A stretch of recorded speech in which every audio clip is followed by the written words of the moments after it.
식사 맛있게 하셨어요? 요즘에 점심을 맨날 많이 먹어서 이제 오후에 올라올 때 약간 배가 부른 채로 올라오게 됩니다. 요즘에 뉴스를 보면 최근에는 이제 월드컵 기사를 주로 봤는데 가장 먼저 확인하는 기사가 뭐냐? 전쟁 기사입니다. 전쟁이 좀 그치나 싶더니 전쟁이 다시 확산되고 있는 분위기입니다. 이란과 미국의 전쟁도 그렇고 우크라이나와 러시아의 전쟁도 그렇습니다. 이 미국과 이란의 전쟁은 협상이 좀 진행되나 싶더니 심지어는 이제 최종 서명 남았다, 뭐 최종 서명했다 막 이러더니 또 언제 그랬냐는 듯이 다시 서로를 향해 공격을 퍼붓고 있습니다.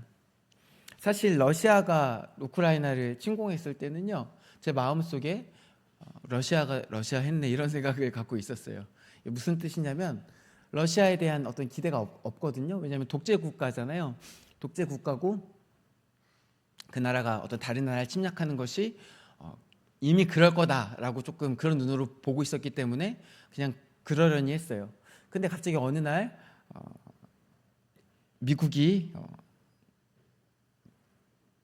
베네수엘라의 이제 대통령을 잡아가고 이란의 지도자들을 암살하더니 전쟁이 시작됐어요.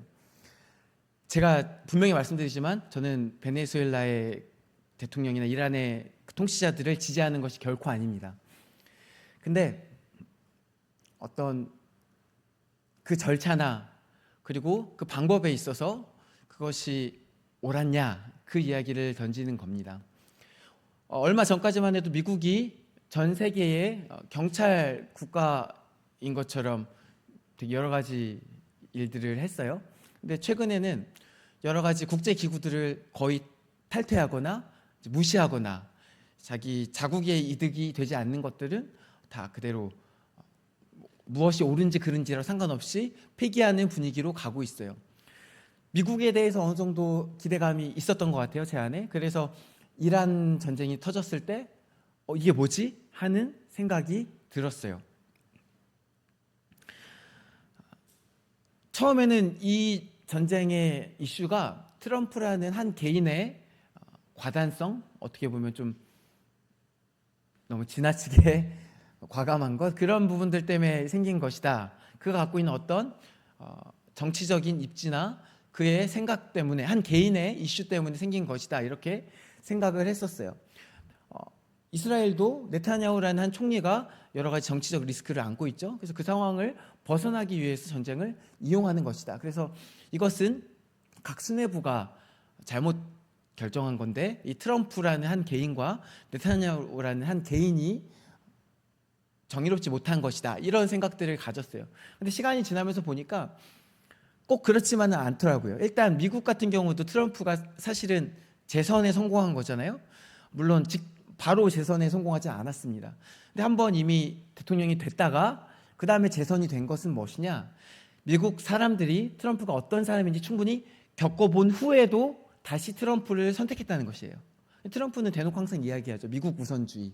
딴 나라의 어떤 옳고 그른 거는 상관없이 우리 미국에게 이득이 되냐 안 되냐 이것만을 주장하는 사람이에요. 이것을 주장하는 트럼프를 다시 뽑았다는 것 자체가 트럼프에게 동의한다는 건 거죠. 실제로 최근에 미국에서 여러 가지 인종차별이나 여러 가지 극단적인 극우적인 움직임들이 많이 드러나고 있습니다. 즉 트럼프라는 한 개인으로 그것이 표출되었을 수 있을지 몰라도 한 개인의 문제는 아니라는 것입니다. 네타냐후도 마찬가지예요. 제가 생각하기에 이 사람이 그냥 한 사람이 이 사람 정말 나쁜 사람이라서 이 사람이 좀 약간 사람을 너무 사람 죽이는 것을 우습게 생각해서 전쟁을 이렇게 일으켜서 자기의 정치 생명을 이어간다라고만 생각을 했는데 최근 여론조사들을 보면은 이란과의 전쟁이 이스라엘의 어떤 안보에 도움이 된다라고 응답한 사람이 절반이 넘었고 그리고 휴전을 반대하는 응답이 60%가 넘었던 것으로 기억합니다. 즉 이것도 무슨 말이에요?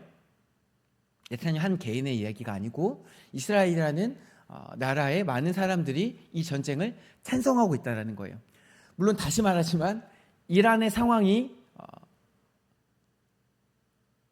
결코 그 안의 상황이 제대로 돌아가 있는 상황은 아니었고 그걸 찬성하는 것은 아니에요. 그런데 그 방법이 이렇게 암살과 전쟁밖에 없었는가? 여기에 대해서 의문을 던지는 것이에요. 혹은 전쟁을 벌이더라도 어떤 절차대로 그것을 진행하는 것이 아니라 어느 날 기습 공격해서 암살로 시작하는 것이 이것이 과연 정의를 말할 수 있는 그런 자세가 맞는가? 이런 질문을 던지는 건 거죠. 그리고 이것이 지금 저를 비롯해서 많은 사람들이 의문을 던지는 의문 부호이지만 또 그럼에도 불구하고 방금 말씀드린 것처럼 많은 사람들이 네타냐후를 지지하고 또 많은 사람들이 트럼프를 지지하고 있는 것도 현실이라는 거예요. 결국 이것이 우리에게 보여주는 것이 무엇입니까? 이 시대상이에요. 옳고 그름보다 뭐가 중요하냐? 우리에게 무엇이 이득이 되느냐? 아니 저 기후위기 이게 무슨 상관이야? 우리 미국이 이득이 되는 게 중요하지. 서로 공정한 경쟁 무슨 상관이야? 우리 미국이 가난해지면 안 되지. 일단 우리가 돈 벌고 그 다음에야 뭐 기후위기든 뭐 어떤 관세협정이든 그 다음에 있는 거 아니겠어? 이것들이 지금 미국이나 이스라엘이나 아니 전 세계를 사로잡고 있는 세대의 흐름이라는 거죠. 악한 세대입니다. 정의가 아니라 이해득실에 따라 이합집산을 반복하는 행태만 보이는 시대입니다. 옳고 그른 것, 정의와 불의는 쓰레기통에 버려지고 오직 경제적 이득만이 동기가 되어가는 시대입니다. 개인뿐 아니라 국가까지도 말입니다. 의인이라면요, 사실 이와 같은 악한 세대에 불편함이 있어야 됩니다. 왜 그렇습니까? 성경이 말씀하는 의로움은 나 혼자 바르게 사는 것이 아니기 때문에 그렇습니다. 성경에서 나오는 공의, 정의로 번역되는 단어가 히브리어가 두 가지 있거든요. 하나는 츠다카이고 하나는 미시파트예요. 근데 이 미시파트는 주로 어떤 심판, 어떤 공정한 재판 이런 단어로 쓰이고, 이 단어가 쓰이는 것은 어떤 정의의 공정한 실천적인 정의로 쓰일 때가 많아요. 그리고 그 반대로 츠다카는 더 폭넓게 쓰이는데, 특별히 우리가 아브라함 칭의하면 아브라함을 떠올리죠. 하나님께 의롭다 인정받은 사람, 이 사람이 의롭다 인정받을 때 쓴 단어가 이 츠다카예요. 그래서 어떤 하나님의 의, 어떤 본질적인 의를 표현할 때는 이 츠다카를 사용해요. 근데 이 본질적인 의로서의 츠다카는 무엇이냐? 바름이라는 뜻인데, 바른 건데 이게 나 혼자 개인적인 바른 게 아니고 관계 속에서의 바름이에요. 그래서 가장 먼저는 뭐겠어요? 하나님과의 나의 사이에서의 바름. 그래서 그 관계 가운데 어떤 신실함을 보이는 것, 나와 이웃 사이에서의 관계가 바르게 맺어지는 것, 그래서 그 사이에서 믿을만하게 행동하는 것, 그것을 넘어서서 온 세상과 나 사이의 어떤 바름, 이것이 성경이 말씀하는 츠다카, 의로움이라는 거예요. 그러니까 성경이 말하는 정의가요, 이 의로움이 개인의 것이 아니에요. 나 혼자 의로울 수가 있는 게 아니에요. 관계가 성립될 때 관계 안에서 바르게 하는 것이 의로움이에요. 산속에 들어가서 나 혼자 의롭게 산다, 하나님과 뭐 이렇게 살 수 있겠죠. 그러나 그것은 하나님께서 원하시는 의로움이 아니에요. 애초에 하나님께서 가진 성품 중에 가장 중요한 성품이 뭡니까? 공동체성이에요. 애초에 하나님이 삼위일체 하나님이시잖아요. 혼자 계시지 않고 처음부터 세 분이서 하나가 돼서 공동체를 이루며 사시는 것이 하나님의 성품이에요. 그래서 하나님의 정의도 마찬가지인 거예요. 어떤 관계 속에서 우리가 바름을 드러내는 것, 그게 성경이 말하는 정의예요. 그래서 성경이 말하는 의인은 뭐냐? 성경이 말씀하는 츠다카를 가진 사람은 뭐냐? 가장 먼저는 하나님과의 관계가 바른 사람, 그리고 이웃과의 관계가 바른 사람, 더 나아가 온 세상과의 나와의 관계가 바른 사람이 되겠습니다. 근데 내가 만약에 하나님과의 관계가 바로 섰다고 봐봐요. 그러면 하나님께서 원하시는 모습들을 내가 세밀하게 알게 되겠죠. 하나님께서 나에게 요구하시는 모습들을 알게 되겠죠. 근데 그 모습이 어떤 거라고요? 이웃과 사랑하는 거라고요. 나 혼자 잘 먹고 잘 사는 게 아니라 이웃과 사랑하는 거라고요. 그래서 내가 하나님과의 관계가 바로 섰는데 이웃과의 관계가 잘못됐다? 부대낄 수밖에 없어요. 왜냐하면 하나님께서 그걸 계속 메시지 주시거든요. 이게 아니라 이웃과의 관계에서도 네가 바름을 추구해라. 하나님께서 말씀하시거든요. 그래서 거기서 부딪힘이 있을 수 있어요. 또 세상과의 관계에서 세상에 어떤 불의가 있잖아요. 그 불의를 볼 때에 내가 하나님과 연결이 안 돼 있으면 상관없어요. 내가 하나님과 이 츠다카가 잘 세워져 있지 않으면 상관없는데, 하나님과 내 관계가 잘 세워져 있으면 하나님이 세상을 볼 때 불편하시거든요. 그건 내가 편할 수가 없어요. 그거 가짜예요. 내가 하나님과 친밀하다고 하면서 세상의 불의를 보면서 아무 생각이 없다, 혹은 내가 이웃과의 관계가 어려운데 괜찮다, 그러면 하나님과의 관계도 의심해 보셔야 돼요. 내가 하나님과의 지금 바른 관계를 맺고 있는가? 결코 따로 가지 않습니다. 그래서 의인들은 악한 세상을 볼 때 부대끼는 게 정상이에요. 성경에 보면 롯이 그러했죠. 베드로전서 2장 7절과 8절 말씀을 제가 한번 읽어드리겠습니다. 무법한 자들의 음란한 행실로 말미암아 고통당하는 의로운 롯을 건지셨으니 이는 이 의인이 그들 중에 거하여 날마다 저 불법한 행실을 보고 들음으로 그 의로운 심령이 상함이라. 성경이 뭐라고 말씀하고 있습니까? 의로운 롯이라고 얘기하고 있어요. 사실 이 사람이 성경에서 사실은 정말 완전히 의로운 사람은 없어요. 근데 의롭다고 이제 평가받는 사람들이 있는 거죠. 근데 롯이 의롭다고 평가를 받았는데 뭐라고 기록하고 있냐? 무법한 자들의 음란한 행실로 말미암아 고통당하고 있다. 그들의 불법한 행실을 보고 들을 때마다 롯의 심령이 의로운데 다른 사람이 불법을 볼 때마다 그 마음이 불편하다, 심령이 상했다, 이렇게 기록하고 있다는 거예요. 롯이 어디 살았어요? 소돔과 고모라 살았죠. 소돔과 고모라 다 아시죠? 심판의 대명사 아닙니까? 하나님께서 이 땅에서 콕 집어서 심판하신 땅이 소돔과 고모라 아닙니까? 얼마나 악한 땅입니까? 그 땅이 악해서 하나님께서 심판을 하실지 말지 그 마음을 결정하실 때에 천사들을 보냈어요. 그래서 천사들에게 보고라고 보냈어요. 그랬더니 롯이 이제 그 사람들을 맞이하죠. 그래서 그 사람들을 맞이했는데 그 천사들의 모습이 아름다웠는지 모르겠어요. 근데 그 동네 사람들이, 그 동네 깡패들이, 혹은 그 동네 양아치들이, 혹은 그 동네 그냥 어쩌면 일반인들이 와서 롯에게 와서 시비를 겁니다. 너희 집에 들어간 사람 누구냐? 내놔라. 우리가 그들과 상관해야겠다. 여기 상관한다는 표현이 이제 히브리어로 야다거든요. 야다. 이게 알다라는 표현이에요. 알다라는 표현인데 이게 언제도 쓰이냐? 성관계할 때도 쓰여요. 특별히 아마 이 맥락에서는 대부분의 학자들이 이야기하는 게, 지금 이 외지에서 온 어떤 남자인지 여자인지 모르겠지만 예쁜 사람 둘이 거기 들어갔어. 우리가 가서 강간해야겠다. 내놔라. 이렇게 하고 있는 거예요. 대놓고 어느 집에 들어갔는데 내놔라 그렇게 하고 있는 거예요. 얼마나 악한 동네예요. 그 동네에서 혹시 그 악한 행실을 볼 때마다 마음에 부대낌이 있었어요. 그 마음에 어려움이 있었어요. 그 심령이 날마다 상해갔어요. 근데 사실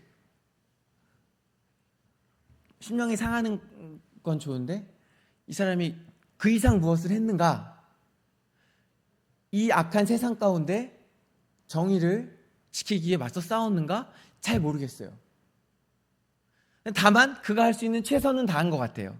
그가 어떻게 했냐면 이러지 마라. 말렸어요. 말리다가 말 안 들으니까 심지어는 자신의 딸을 내어줄 테니까 차라리 딸들에게 너네가 그렇게 안 좋은 일을 행하고 이 사람들한테 그렇게 하지 마라.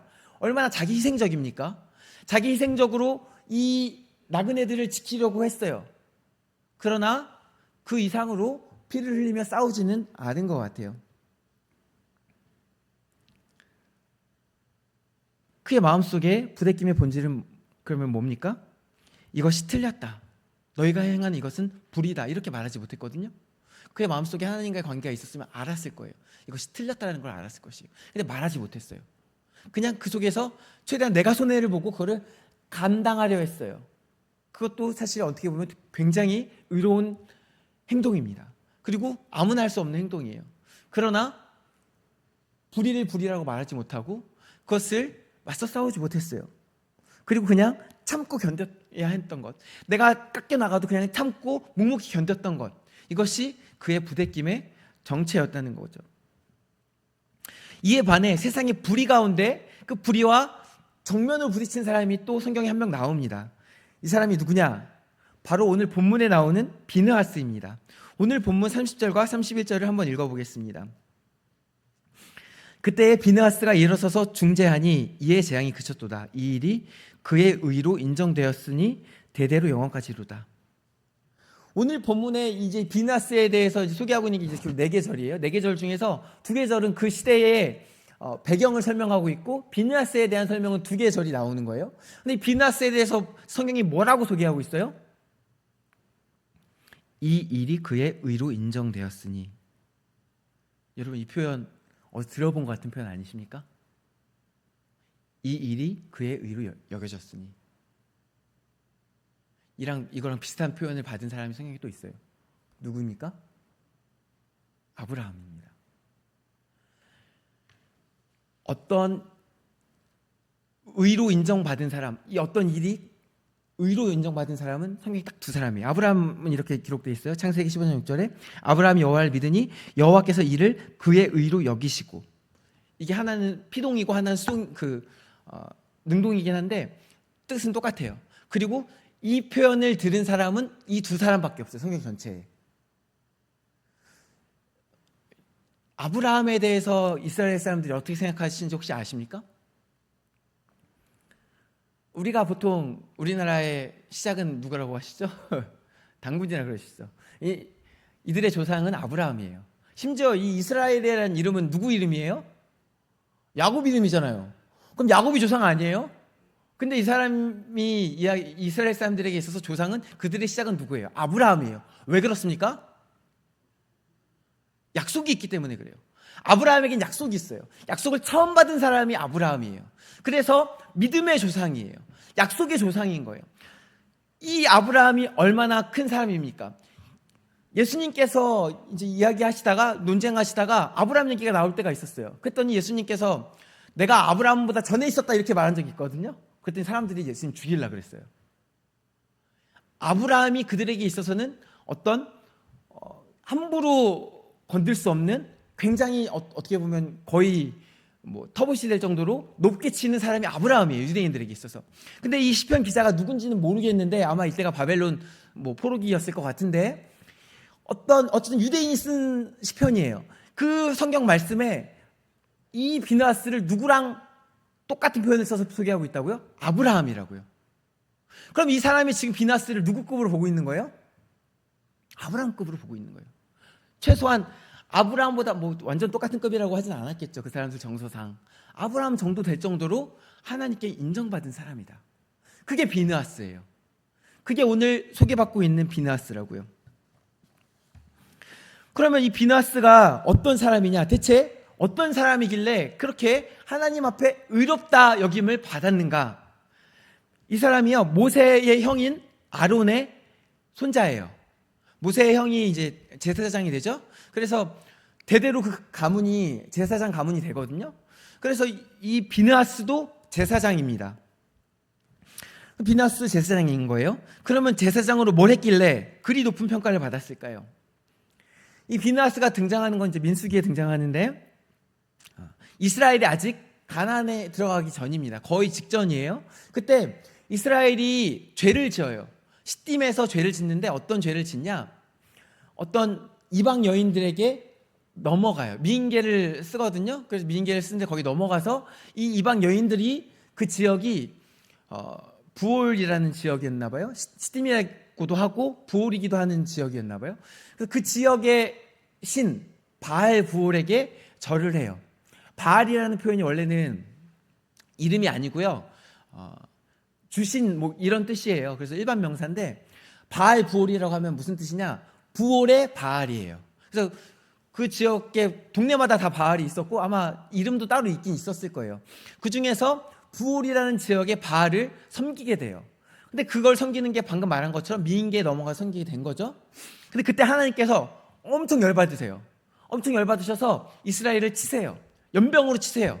연병으로 치시니까 이제 사람들이 막 죽죠. 사람들이 막 죽을 때 비느하스가 나서서 창으로 이 일에 주모자 같은 두 사람을 창으로 찔러요. 이 일에 두 주모자가 누구냐면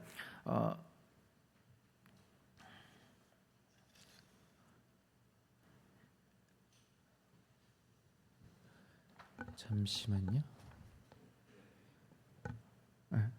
남자는 시므리라는 사람인데 이 사람이 왜 주모자냐면 이 사람이 시몬 가문의 지도자였어요. 그러니까 이 일들이 지도자들에게 이 사회에 영향을 끼치는 지도자들에게 민계가 들어온 거거든요. 그리고 이 남자에게 들어온 이제 여자는 미디안 백성의 지도자가 된 딸이었어요. 그러니까 그 당시에 미디안 백성들이 미디안에 있는 어떤 지도자 가문에서 아주 의도적으로 여자를 보내서 이 지도자가 되는 사람들을 꼬셔서 그들을 통해서 바알부를 섬기게 한 거예요. 근데 이 일들 갖고 하나님께서 진노하시거든요. 근데 진노하시는 와중에도 이 두 사람은 계속해서 악을 행해요. 그때 비느하스가 나서서 그 두 사람을 한 번에 깨워 죽여요. 한 번에 깨워 죽인다는 건 무슨 소리냐? 둘이 지금 그때 엎어 있었다는 거죠, 같이. 그때 한꺼번에 죽여버려요. 그때 하나님의 심판을 대신 행한 거예요. 그리고 그것 갖고 온 성경이 뭐라고 기록하고 있는 거예요? 그때에 비나스가 일어나서 중재하니 이에 재앙이 그쳤도다. 이렇게 기록하고 있는 거예요. 여기서 이제 중재라고 번역된 단어가 번역이 여러 가지로 될 수 있는데 심판으로라도 번역이 될 수 있어요. 옛날 그 성경에는 우리 이제 개역개정전에 개역 한글에서는 처벌하였다라고 기록되고 있어요. 근데 최근 성경들은 다 중재로 번역이 바뀌고 있어요. 즉 이 심판이, 이 처벌이 하나님과 이스라엘 사이의 중재로서 역할을 한 거예요. 정의와 맞서 싸워서 그 정의를 가지고 누군가 심판하는 일이 하나님과 이스라엘 사이에 중재가 된 거예요. 그래서 그때 연병이 그치게 돼요. 그때 성경은 기록하기를 2만 4천 명이 죽었다고 돼 있어요. 그리고 성경은 뭐라고 얘기를 하냐? 민수기 25장 11절에 이렇게 증언하거든요. 제사장 아론의 손자 엘르아살의 아들 비느하스가 내 질투심으로 질투하여 이스라엘 자손 중에서 내 노를 돌이켜서 내 질투심으로 그들을 소멸하지 않게 하였도다. 그들을 소멸하지 않게 하였도다. 뭔 말이에요? 비느하스 안 있으면 내가 다 죽여버렸어, 그 뜻이에요. 하나님이 이스라엘을 완전히 절멸시키려고 하셨어요. 근데 비느하스가 나서서 그때 중재하니까, 처벌을 하게 되니까, 그 심판을 하게 되니까 그가 이스라엘과 하나님 사이의 중재자가 되어 그 심판을 그치게 하였다는 거예요. 근데 우리가 좀 기록할 게 있어요. 주목할 게 있어요. 뭐냐면 사실 비느하스가 이제 심판이라고 하니까 굉장히 주의하셔야 되는데, 그러면 심판 불의에 맞서 싸워서 악한 사람을 다 죽여라 이런 뜻은 결코 아닙니다. 우리가 나서서 심판해야 된다 이 뜻도 아닙니다. 이게 맥락이 있어요. 어떤 맥락이 있냐면 비느하스가 두 남녀를 죽이기 직전에 무슨 일이 있었냐? 하나님이 이미 분노하셔서 연병을 내리시고 말씀이 있었어요. 어떤 말씀이 있었냐? 백성의 지도자들을 잡아서 태양을 향하여 여호와 앞에 목매어 달라고 명하시는 말씀이 있었어요. 하나님의 명령이 먼저 있었고 모세가 그 말씀을 받아서 이미 그 말씀을 가지고 명령해요. 백성들한테 뭘 명령하냐? 바알부르기 가담한 자들을 죽이라 이렇게 명령해요. 그리고 그 뒤에 비느하스 사건이 나오는 거예요. 이런 하나님의 말씀이 있었고 모세의 명령이 있었고 그 맥락에서 그럼에도 불구하고 그 죄를 계속해서 이어짓는 자를 비느하스가 죽인 거예요. 어디 안에서 죽인 거예요? 하나님의 말씀 안에서, 모세의 명령 안에서, 이거 굉장히 특수한 상황 안에서 그 심판을 이제 순종한 거예요. 근데 꼭 비느하스만 이때 순종해서 심판이 가담했을까요? 아마 사실 그때 또 많은 가담한 자들을 죽였을 거예요. 비느하스만 그런 게 아니라 많은 이들을 죽였을 거예요. 근데 왜 비느하스만 이렇게 하나님 앞에 의롭다 여김을 받고 심지어 그게 대대로 영원할 것이다 라는 그런 말씀까지 받게 되었을까요? 성경은 오직 비느하스만을 콕 집어서 그가 중재하였다, 이 일이 그의 일로 인정되었다 이렇게 선언한다는 거에 주목할 필요가 있다는 거예요. 왜 그러냐? 민수기 25장 11절 아까 읽었는데 한번 다시 읽어볼게요. 제사장 아론의 손자 엘르아살의 아들 비느하스가 이제 뭘 어떻게 했는지 이렇게 기록하고 있어요. 성경은 내 질투심으로 질투하여 이스라엘 자손 중에서 내 노를 돌이켜서 내 질투심으로 그들을 소멸하지 않게 하였도다. 성경은 뭐라고 기록하고 있습니까? 비느하스가 단순히 하나님의 심판을 대신했다고 기록하지 않고 내 질투심으로 질투했다고 기록하고 있어요. 하나님의 질투심을 가지고 질투했다라고 기록하고 있어요. 여기서 질투는요, 히브리어 시나흐인데요. 이게 우리가 질투라 그러면 보통 시기 질투 같이 가잖아요. 그래서 이제 부정적인 의미로만 생각하는데 성경에서 하나님께서 자신을 소개할 때 나는 질투의 하나님이다 그러시잖아요. 그때도 이 시나흐예요. 근데 이거는 다르게 번역하면 열심, 열정으로도 번역할 수 있어요. 특별히 어떤 열심과 어떤 열정이냐? 관계를 지키고자 하는 열정이에요. 그래서 이게 특정한 경우에는 질투가 이 열심이 되는 건 거죠. 어떤 언약으로 맺어진 남녀 관계가, 부부 관계가 있어요. 근데 그 부부 관계를 누군가 깨려 할 때 그거를 지키는 그 마음이 이 질투라는 건 거죠. 이 마음을 지키기 위해서 무엇이든 하는 것, 그 열정이 이 친아우라는 거예요. 근데 비느하스가 다른 것이 아니라 이 친아우로, 이 열정으로, 하나님의 열정으로, 성경에 보면 내 질투심으로 하게 되잖아요. 하나님의 열정을 그대로 가지고, 그때 심판하는 자들이 많이 있었을 것인데 모세도 그 말씀을 받았잖아요. 모세가 명령했잖아요. 그럼에도 불구하고 오직 비느하스만 콕 집어서 하나님의 그 열정을 가지고 중재의 자리에 섰다는 거예요. 지금 중요한 거는 그 모양이 심판이었냐, 창으로 찌른 거였냐, 불의에 맞서 싸운 거였냐, 이런 게 중요한 게 아니라 더 중요한 것은 뭐냐? 세상의 불의와 하나님이 충돌할 때 하나님의 마음으로 이 관계를 지키고자 나섰다는 거예요. 모양이 중요한 게 아니에요. 그 마음이 중요한 거예요. 그 열정과 열심이 중요한 거예요. 비느하스는 하나님의 열정으로 하나님과 이스라엘 사이를 중재한 것이에요. 사랑하는 성도 여러분, 우리는 어쩌면 이 아까 말씀드린 롯의 의로움에 머물러 있는 것은 아닌지 생각해 봐야 합니다. 우리가 하나님과의 관계를 잘 맺어요. 그리고 이웃사랑도 해요. 롯도 이웃사랑 했잖아요. 근데 세상의 불의 가운데 그가 어떤 마음으로 서 있었습니까? 그 나름대로는 선을 행했어요. 그를 탓하려는 건 아니고 깎아내리려는 것도 아니에요. 근데 이 비느하스의 모습과 우리가 함께 비교해 보자는 건 거죠.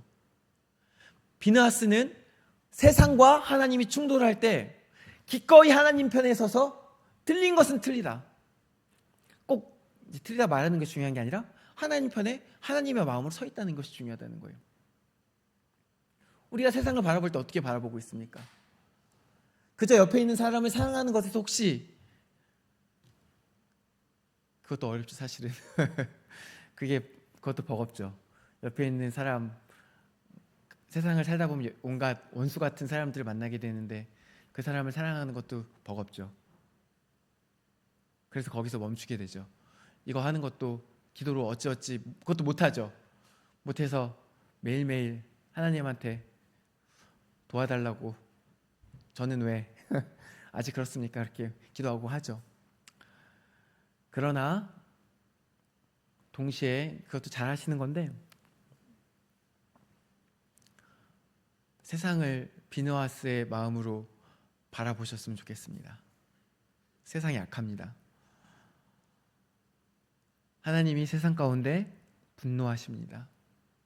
하나님의 진노가 이 땅 가운데 임할 때에 하나님께서 한편으로 항상 하나님의 진노에 바라시는 게 뭔지 아세요? 누가 나와 이 세상 사이에 서서 나를 말릴 것이냐, 그거 묻고 계세요. 누가 이 악한 세상 가운데 홀로 서서 하나님 편에 서서 세상 가운데 의를 선포하고 하나님의 질투하는 그 한 사람을 하나님께서 언제나 바라보고 계세요. 그렇지 않으면 그냥 진멸하실 거거든요. 오늘 우리가 그 비느하스와 같은 사람이 되었으면 좋겠습니다. 온 세상의 파수꾼과 같은 사람이 되었으면 좋겠습니다. 세상이 악하게 변해갈 때 세상이 악하다 에이 못 본 척하고 말지 마시고 하나님 앞에 무릎 꿇고 어찌합니까? 세상이 약한데 제가 어찌해야 하겠습니까? 저에겐 비느하스와 같은 용기는 없습니다. 그러나 저에게 그와 같은 마음을 주시옵소서. 하나님과 세상을 중재할 수 있는 마음을, 그 열정을, 열심을 저에게 허락하여 주시옵소서. 이와 같은 기도와 소망이 우리 가운데 있어야 하지 않겠습니까? 사랑하는 성도 여러분, 하나님께서는 정의의 하나님이십니다. 그리고 하나님의 백성인 성도에게도 하나님을 따라 정의를 행할 것을 요구하시는 분이십니다.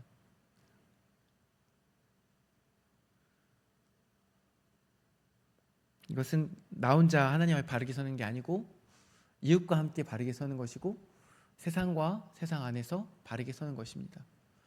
바라기는 그 마음을 갖는 저와 여러분 되시기를, 그 열심과 열정을 주의 은혜로 얻게 되는 저와 여러분 되시기를 주님의 이름으로 축원합니다. 기도하시겠습니다. 공의의 하나님, 정의의 하나님, 하나님을 따라 온 세상 가운데 정의를 선포하게 하시고 주님의 열심을 따라 세상 가운데 주님의 의를 드러내게 하시고 온 세상 가운데 주님의 의를 선포하게 하여 주시옵소서. 그리하여 비느하스와 같은 하나님 앞에 중재자가 되는 아름다운 인생들 될 수 있도록 우리 한 사람 한 사람 붙들어 주시옵소서. 감사드리오며 예수님의 이름으로 기도드립니다. 아멘.